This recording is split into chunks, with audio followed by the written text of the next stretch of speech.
Not once, not twice, not 3 times, not 4 times, not 5 times, but 6 times failed to pay his debts on his business and went bankrupt. And you're going to call that a good businessman? And who was the president in 2024? One believes President Biden. One believes? You one of those non-believers that the election, the American people didn't vote? President Trump's tariff agenda and use of emergency powers have fueled a nationwide legal and political debate. At this House Financial Services Committee hearing, Congressman Gregory Meeks confronted Treasury Secretary Scott Bessent with a blunt question. Are trade deficits really a national emergency? What followed was a tense exchange over tariffs, the Constitution, and the president's economic claims.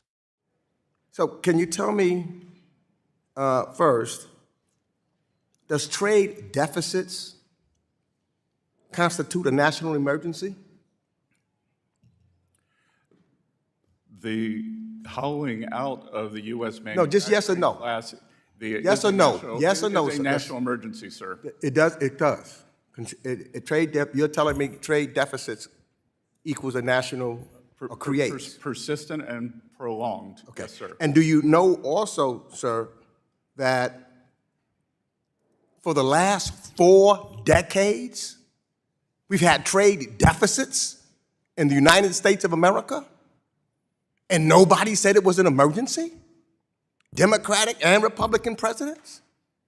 You know what that says to me? That it's not an emergency because it hasn't been for 4 decades. It says to me that we should bring tariffs back to the United States Congress so that we can make that determination as the Constitution has said and not try to go around Congress. That's just unbelievable to me. Let me ask this question. Maybe they missed it. Who was the president and who has been the president since January 20th, 2025? Donald J. Trump. Okay. And who was the president in 2024? One believes President Biden. One believes? You one of those non-believers that the election, the American people didn't vote? I am not. You're not? You said one believes? Do you believe in the Constitution of the United States and it should be abided by? I believe in the Constitution of the United States. So you believe in it without any second thought. You don't have to think about it. You believe in it and you would abide by it. Is that correct? I have and I do, sir. Okay. But do you know that a president has said he may or may not, he don't know? Let me ask this question. I couldn't believe my ears. Sunday, during NBC's Meet the Press, President Trump credited himself for the strong economy in 2024 when Joe Biden was president, but then he blamed President Biden for a weak economy in 2025 when he was president. Now, I'm not so sure how the American people puts that together. In 2024, strong economy, he tries to take the credit. In 2025, when he's the president, he blames Joe Biden. That doesn't make sense to me. I don't think it makes sense to most Americans. And I hope, Mr. Secretary, you're a businessman, it doesn't make sense to you either. It can't possibly make sense to you. Let me ask this question. If a government, say, look, Argentina, I remember when I came here, and Argentina kept failing to pay its debt. Not once or twice or 3 times. And we were all upset about it, and we said that they needed somebody needed to take over their government. You know, somebody should help the president of Argentina, if the United States or didn't pay his debt or something like that, we'd be very upset about that if we couldn't pay our debt. I mean, that's one of our focuses. Is that not correct? Sir, the United States will always meet its debt obligations. Always. Well, let me ask you this. Donald Trump, the deal maker, and you didn't answer Ms. Velasquez's questions, no deals, although he said 3 weeks ago that there would be deals. But Donald Trump, not once, not twice, not 3 times, not 4 times, not 5 times, but 6 times failed to pay his debts on his business and went bankrupt. And you're going to call that a good businessman? The gentleman's I wouldn't time invest has in that expired. company. During the hearing, Meeks questioned whether decades-long trade deficits could legitimately be treated as a national emergency to justify sweeping tariffs without congressional approval. In the months that followed, businesses, industry groups, and several states filed multiple lawsuits challenging the administration's use of the International Emergency Economic Powers Act, IEPA, to impose broad tariffs. On May 28, 2025, the U.S. Court of International Trade ruled that the administration had exceeded its authority, concluding that the emergency powers law did not support tariffs based on long-standing trade deficits and that the declared emergency lacked the necessary legal connection to the tariff policy. The administration immediately appealed, allowing the tariffs to remain temporarily while higher courts reviewed the case. Around the same period, a federal district court also ruled that IEPA itself does not authorize a president to impose tariffs, further intensifying the constitutional dispute over executive authority. The legal battle continued throughout 2025 and into 2026. On August 29, 2025, the U.S. Court of Appeals for the Federal Circuit largely upheld the lower court's decision that the administration had exceeded its authority under IEPA. The Supreme Court agreed to hear the consolidated cases on September 9, 2025, heard oral arguments in November 2025, and on February 20, 2026, ruled that IEPA does not authorize a president to impose sweeping tariffs. The decision became one of the most important Supreme Court rulings on presidential trade powers in decades.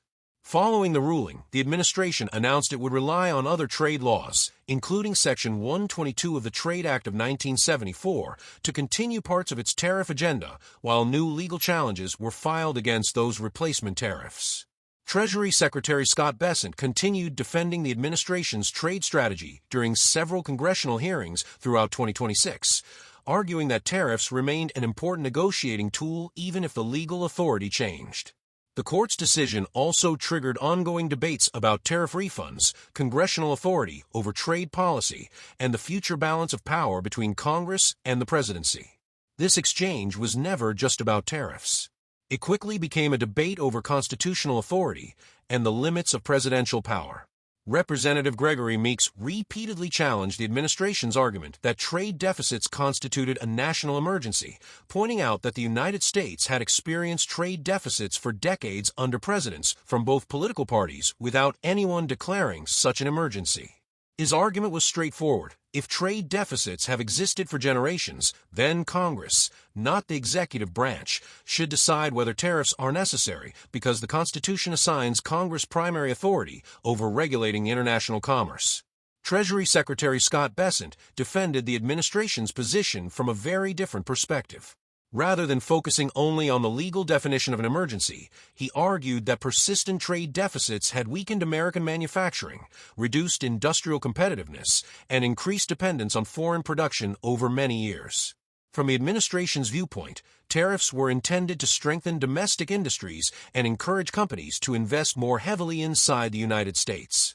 Whether that strategy ultimately succeeds remains the subject of continuing economic debate, but Bessent's testimony reflected the administration's belief that stronger trade enforcement was necessary to protect long-term economic interests. Another important theme during the hearing involved the separation of powers. Meeks repeatedly emphasized that Congress has constitutional responsibility for tariffs and taxation, expressing concern that broad use of emergency powers could gradually shift authority away from the legislative branch. That issue later became central to the federal court cases that followed this hearing, making this exchange particularly significant in hindsight. What initially appeared to be a policy disagreement eventually developed into a constitutional dispute that reached the Supreme Court. The discussion also moved beyond trade policy into questions of political accountability. Meeks criticized what he viewed as inconsistent public messaging about the economy, arguing that political leaders should apply the same standards regardless of who occupies the White House. He questioned how economic successes could be credited to one administration while economic challenges were attributed to another. Although this portion of the hearing was political in nature, it reflected a broader expectation that government officials explain economic performance consistently and transparently. Toward the end of the exchange, Meeks referenced President Trump's past business bankruptcies to question his financial judgment. While corporate bankruptcy is a legal process used by many businesses for restructuring, Meeks argued that a leader's business record can influence public confidence in economic decision-making. Supporters may view entrepreneurial experience as valuable preparation for public office, while critics believe past financial management deserves careful scrutiny. That disagreement illustrates how congressional hearings often combine legal, economic, and political arguments within the same discussion. The hearing also highlighted a larger economic debate that extends far beyond one administration. Economists remain divided over the long-term impact of tariffs. Some believe tariffs can strengthen domestic manufacturing, protect strategic industries, and reduce dependence on foreign supply chains. Others argue that tariffs can increase costs for consumers, disrupt international trade, and invite retaliatory measures from trading partners. Those competing viewpoints continue to shape discussions in Congress, financial markets, and international negotiations. Looking back, one of the most interesting aspects of this hearing is how many of the constitutional questions raised by Representative Meeks were later addressed by the federal courts. Regardless of political affiliation, the hearing became part of a much broader national conversation about executive authority, congressional powers, and the legal limits of emergency economic actions. Even after the Supreme Court's ruling, debates over trade policy, manufacturing, and the appropriate balance between executive flexibility and congressional oversight continue to influence U.S. economic policy. The issues raised during this hearing remain highly relevant because they affect not only tariffs, but also the broader constitutional balance between the branches of government. As future administrations continue to confront trade disputes, supply chain challenges, and international competition, the legal principles debated here are likely to shape American trade policy for years to come. The central question remains the same. When major economic decisions carry nationwide consequences, should presidents have broad emergency authority to act quickly, or should Congress retain the primary role envisioned by the Constitution?